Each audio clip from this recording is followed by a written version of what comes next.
Hargeisa Holocaust in 1987-88, in which 200,000 Somalilanders were killed. Now, you must also realize that Somalilanders are basically they belong to one tribe, that is the Isaaq tribe, and they have the Isaaq Genocide, which took place under Saad. Don't think we can even start to imagine the fear that these individuals went through in their last days and certainly hours of being abducted and knowing they were going to be executed.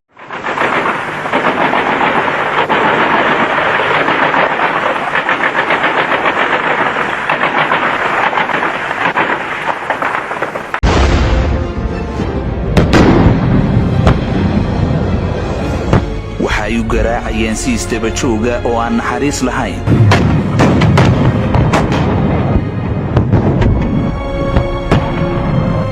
waxay dumiyeen wax ka badan 80% magaalada.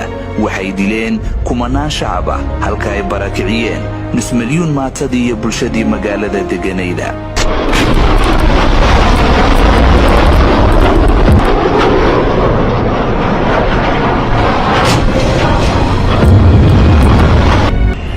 Gumaadkii waxaa degdeg rid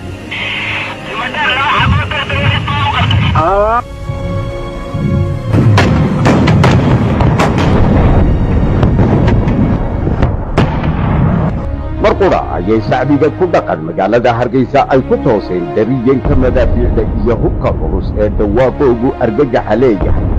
abaaro labadii iyo barkii habeenimo goor sheegta geeska Afrikada Bari.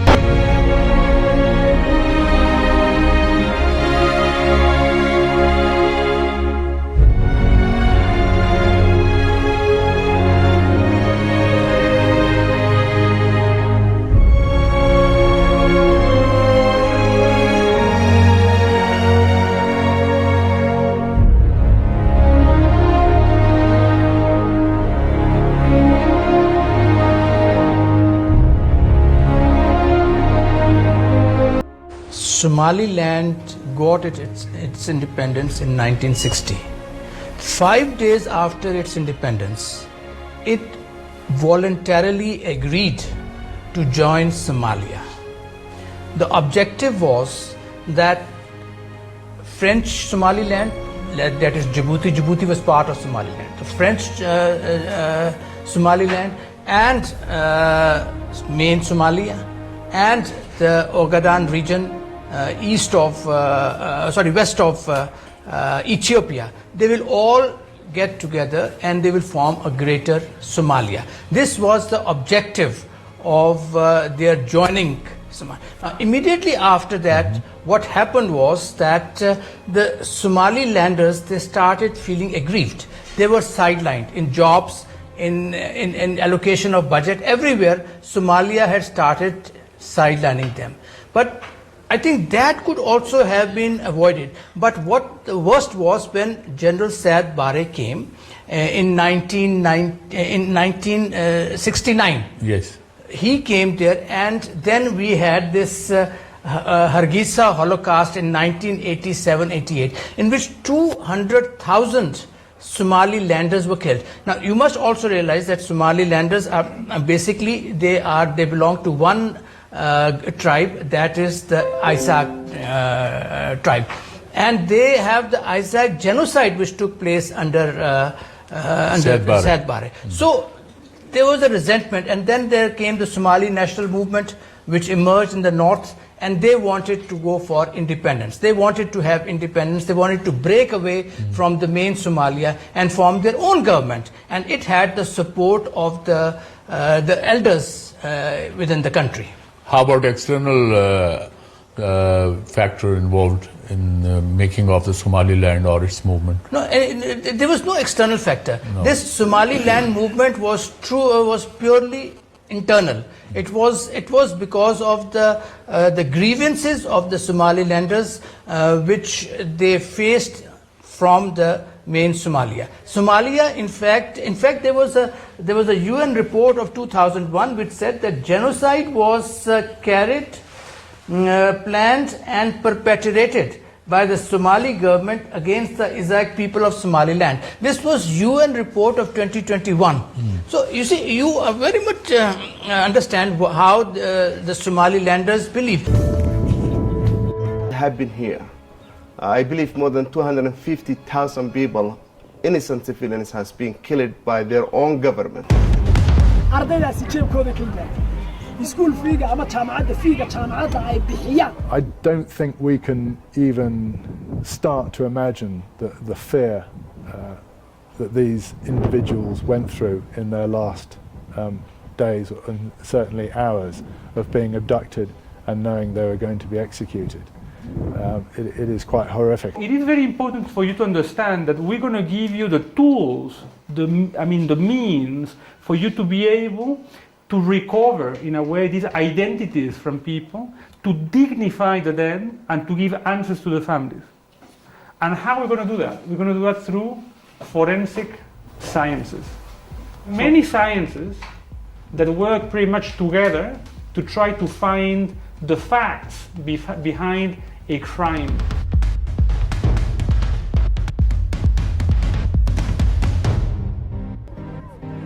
People have the right to know. If some people are as evil and as mean as killing other people, at the very least, letting them know what happened to them, their faith, is extremely important.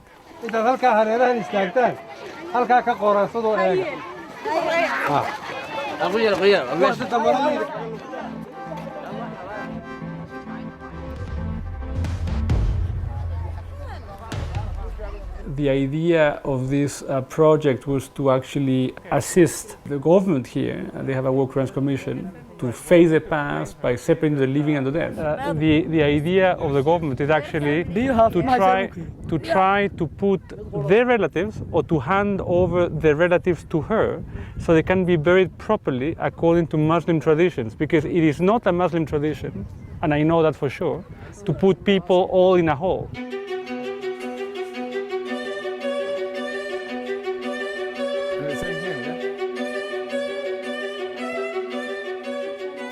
Most of the rounds that we're finding are 7.62, but we found one or two shell cases which are from a 45. They're probably a handgun or possibly a submachine gun, most probably a handgun. And bearing in mind this site is over 30 years old now, and the amount of munitions we're finding just lying on the surface, it gives you a bit of an idea, sheer amount of rounds that were fired in this area.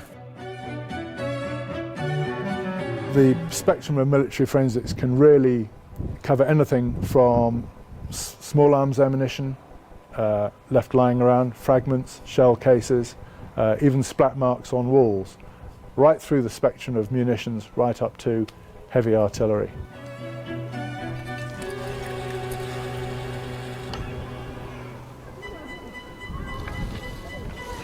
If you do not confront your past, to get answers, it is very difficult to turn the page and say, okay, now welcome the future, Otherwise, it's a permanent crime. It's a crime that just never stops because you don't know. You don't have a body, you don't know if the person is alive or dead. The coronals divide.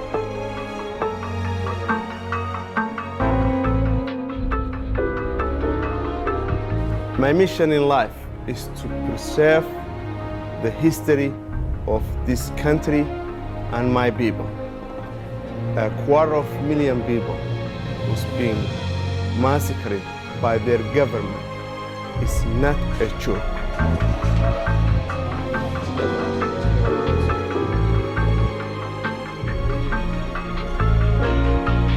For death to just simply take place without somebody remembering it.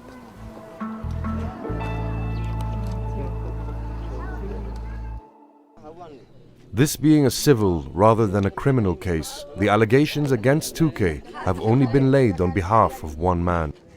But as we found back in Somaliland, many relatives of the victims of Siad Barre's war on his own people see the case as a chance to get justice for them all.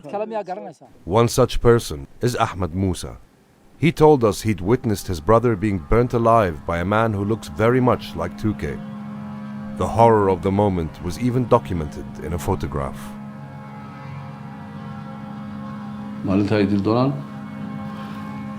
qof saa loo eegi karayba muuhayna wuxuu ahaa un lafasaas ku sursuran oo wada gubtay oo wada bislaadeen bu waxaan odhan karaa qof yacnaa wax qof lagu tilmaamo maalintaa la dili doono muuhayn. Ahmed had been shackled to his brother at the time, and they were both to be executed the next day. waa lagu dilaya waan lahaa qacantaa iyo qacantaasaan iskaga xidhnay deedna markii la yidhi dil waa imika hala duuto yidhahdeen isagana xaggaasay u dhaqaajiyeen anigana xaggaasa la dhaqaajiyey isla intaanan gaadhin geedkaas oo kale ayaa bababababac rasaastay.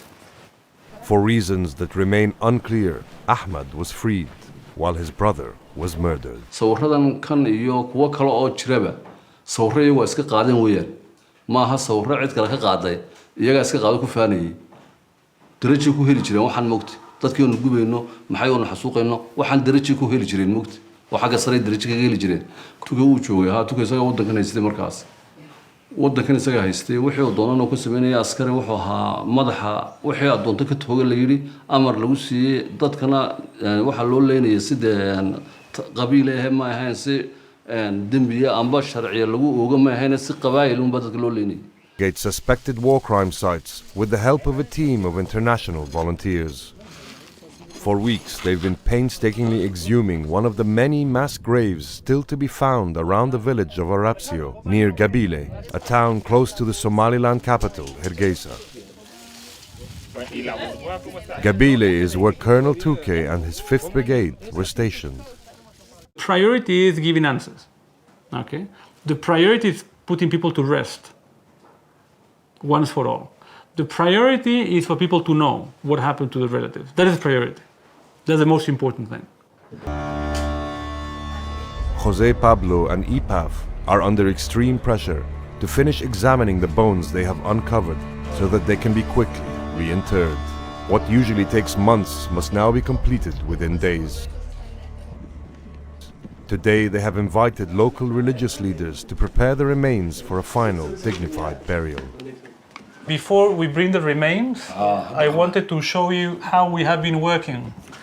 We have been dressing this skeleton to understand where the shots are.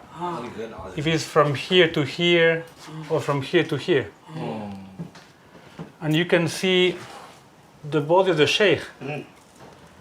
He was shot and he was stabbed with a knife on this side. This is one person? One person, all one person. But it is arm, chest, head. Yet whilst there has been much opposition to the exhumation, for one man, it has helped alleviate many years of suffering.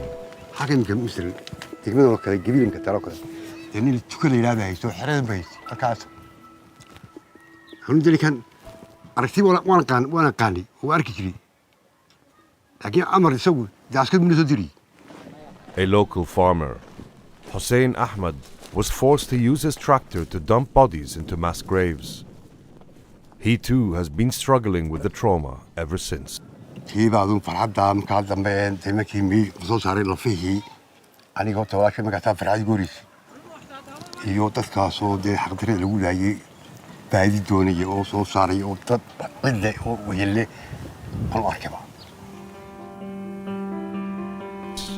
But back in the US, the case against Colonel 2K has hit a stumbling block. During the decade-long preparation of their arguments, Warfat's lawyers have been relying on an obscure, centuries-old law known as the Alien Torts Statute. The United States is not a signatory to bodies like the International Criminal Court, which tries war crimes in other territories. Meanwhile, Jose Pablo's team have invited relatives to examine the clothing they've exhumed to see if they can positively identify the dead. it is important for them to understand that it is a difficult experience, and I do not want to expose them to something very painful for no reason. One of them is Zainab Noor. She arrives with her daughter who was born while Zainab was imprisoned by the regime. She is also now pregnant with Zainab's grandchild. After some argument, they agree that only Zainab should go upstairs to view the clothing.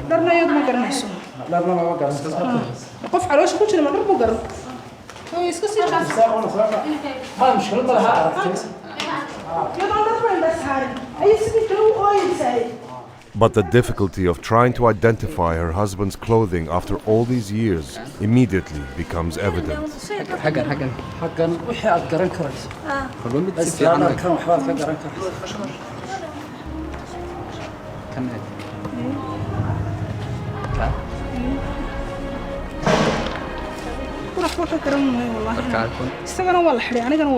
The viewing seems only to bring frustration and yet more unhappiness.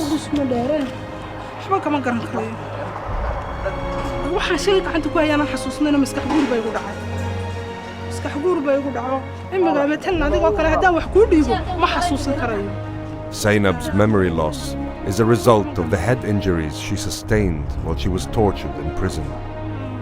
As they are leaving, Zainab's daughter collapses.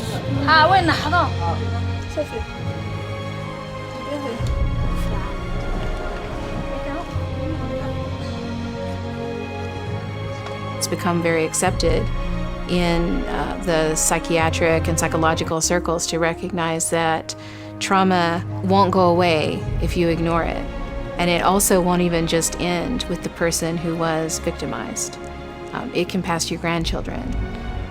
So it is something that has to be taken seriously. That trauma will live on if it isn't somehow addressed.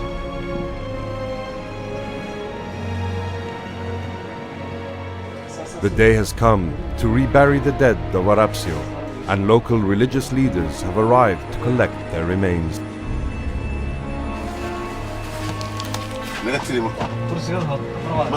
They stack the bones at the back of the EPAF bus. The team rides up front. The remains are offloaded and laid out for burial. The atmosphere is subdued. The community pray for the dead. If they are not able to grieve, and they have not been able to grieve, they won't be able to get anywhere. They got this like pain stuck there, you know. So it's very important, this process of letting go and then dignifying this dead, make them human again, even if human at death. But digging up the past has not brought catharsis to everyone. maanta simarkaan lafihiisii arkay qalbigaygii ay quruxdiisu ku jirtay waxa bedelay lafihii oo iminka habeenkii markaan muddo sidaa lafihii baa maskaxdeeda ku duuban mustaqiiqa inaan saamaxo yaa lafta way jabantay ana wax soo dhow u goysin yaa anoo uur le ay dhibaateeyeen anoo uur le ninkaygii dileen yaa naf bixi weyday baan ku noolaano naf bixi weyday baan ku noolaa kullaba inaan tuka saamaxo iyo wixii la socday toona lagama yaabo. And where some seek relief from the pain of the past, others would prefer justice, revenge even, and they want it close to home. inuu Mareykanka joogo waan maqlay tukay inuu Mareykanka joogo waan maqlay dee wuxuu sharaftiisa kale aanu ma hayso laakiin inuu dee iskaga raaxaysanay kulli Mareykan waan maqlay laakiin aanu sida Burundi iyo Uganda iyo kuwan Rwanda iyo Burundi iyo loo keenay dadkii sameynayay waxaasi dalkoogii loo keenay iyana oran lahaa anigu hal soo transfer gareeyo Arabsha la noo keeno halkii gabiga lagu xukumo gabiga lagu tugtalo. Whether that might ever happen is difficult to predict.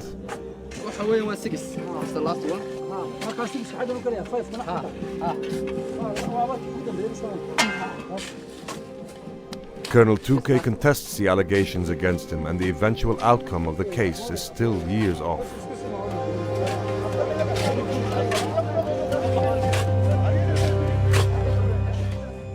What is certain is that these are difficult issues for any post-conflict society to grapple with. Winning a single complex legal battle in a foreign country might help bring a sense of justice to the people of Somaliland. But perhaps the best to hope for is that shedding light on these atrocities will stand as a warning to future generations everywhere, that they should never be repeated.